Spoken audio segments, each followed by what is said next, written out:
ចាសួស្តីបងប្អូន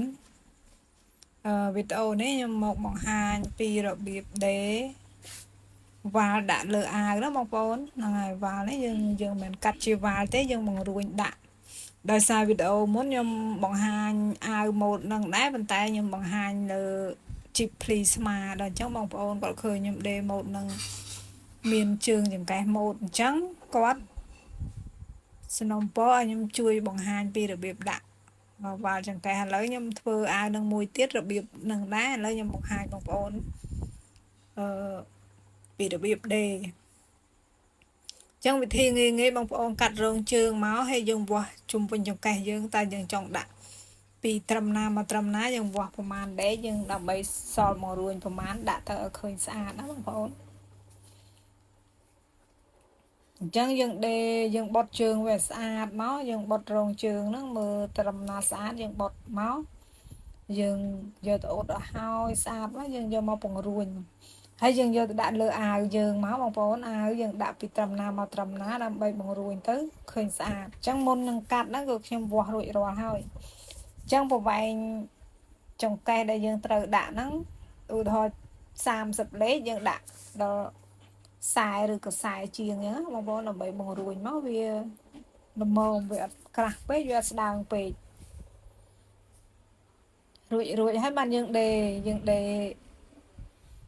រមុននឹងដេរយើងដានដោយថាកលៈចង្កេះយើងត្រឹមណាយើងដានឲ្យចេញបោះមកយើងបាច់គូកុំឲ្យវាប្រឡាក់អាវយើងដានឲ្យចេញបោះមកជីធ្នេដេរយើងដេរឲ្យត្រង់តាមគំនូសរបស់យើងនឹងមកដល់ពេលដេររួចយើងត្រឡប់អ៊ុតតម្លាក់ចោះមកវាឃើញស្អាតហើយសម្រង់វ៉ាល់របស់យើងក៏ចឹងដែរមុននឹងកាត់យើងវាស់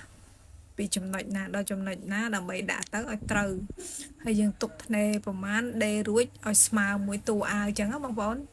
ចឹងវិធីដាក់ងាយបងប្អូនមើលតាមវីដេអូហ្នឹងមកចាបងប្អូនហ្នឹងហើយធ្នេដែលយើងដេរបង្រួញយើងដេរ2ជួរបងប្អូនណាដេរ2ជួរមកហើយយើងទាញមករួញមកហើយអញ្ចឹងយើងមុននឹងមករួញហ្នឹងក៏យើងវាស់វែងត្រឹមត្រូវហើយបង្រួញមកសមស្អាតណាបងប្អូនហើយយើងដេរស្កត់ពីលើហើយយើងរុះអំបោះយើងដេររួញយើងរុះអំបោះចោលអញ្ចឹងជីបពីក្រោយនិយាយទីតាំងវាពីជីបខាងមុខមកដល់ធ្នេជីបខាងក្រោយយើងអត់ដាក់ជុំវិញចង្កេះបងប្អូនណាយើងដាក់ឲ្យសល់ពីមុខពីកលៈរៀងចម្ងាយដោះទាំងមុខអញ្ចឹងណាធ្នេជ្រៀកហ្នឹងជ្រៀកទី1ហ្នឹងពីមុខមកទី1បានពីក្រោយណាបន្ទាប់ពីរូតមកធ្នេជីបយើងដាក់ធ្វើធ្នេជីបហ្នឹងមកណាបងប្អូនហ្នឹងហើយនិយាយទៅម៉ូដ